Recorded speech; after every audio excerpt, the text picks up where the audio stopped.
I'm Lieutenant Colonel Bruce Black, retired Air Force MQ-1, or Predator pilot, as everybody knows the name.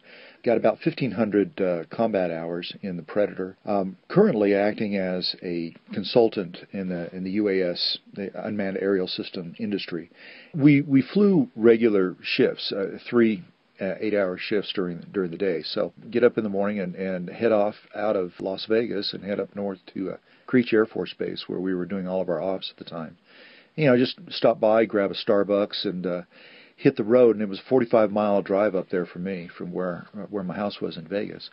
And it was a good opportunity to actually put your game face on. A little bit of a transition from living in a regular civilian atmosphere and going up to being in combat. And that was the nice thing about Creech. It was far enough away. There was a bit of a separation between one reality and the other.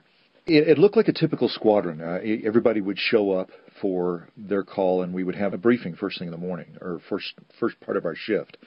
What was unusual about our particular mission is that when you got into a box, is what we called them, the GCS, the ground control station, when you stepped into one of those, you were flying an airplane that was already flying.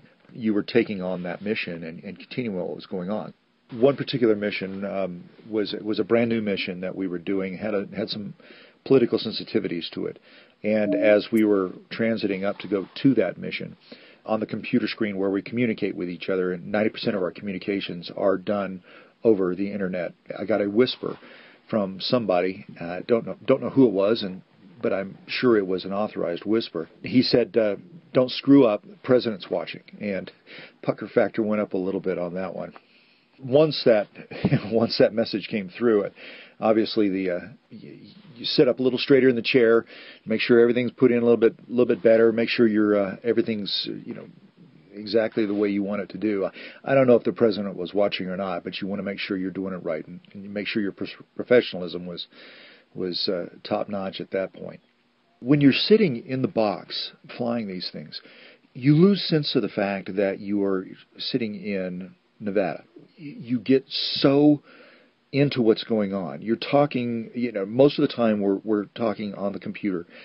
One particular mission that I was on, the convoy that I was with had been ambushed, and everything had gone down except for a handheld radio that they had. As he's keying the radio and talking to me on the radio, I could hear the bullets whizzing over his head. And you completely lose track of the fact that you are sitting in a Connex box, sitting in Las Vegas. All of a sudden, you're in the middle. You're pitch in the middle of this battle. And everything's going off like, hopefully, you want it to go, and you're talking to the inbounds. You're talking to the forward air controllers that's trying to get on scene. You're talking to the guy that's being shot at. You're trying to coordinate with the Pentagon. You're trying to coordinate with the Combined Air Operations Center there in Qatar and get assets into these guys. And it is a total immersion.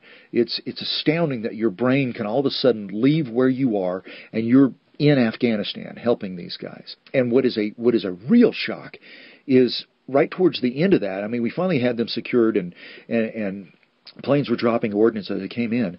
My particular portion of that mission was over, and all of a sudden the door opens on the box, and the next pilot and sensor operator walk in, and it's like, oh my God, I'm not in Afghanistan. I'm still in Las Vegas. It's extremely strange. It's very strange. And then you get in your car, and you end up driving the hour back home to Las Vegas, and you've just walked out of life and death. Every decision you made was either somebody living, saving somebody, or somebody dying. And you walk into your house, and you're trying to figure out whether your daughter's going to wear a blue tutu or a pink tutu. And the disconnection is astounding. It's amazing.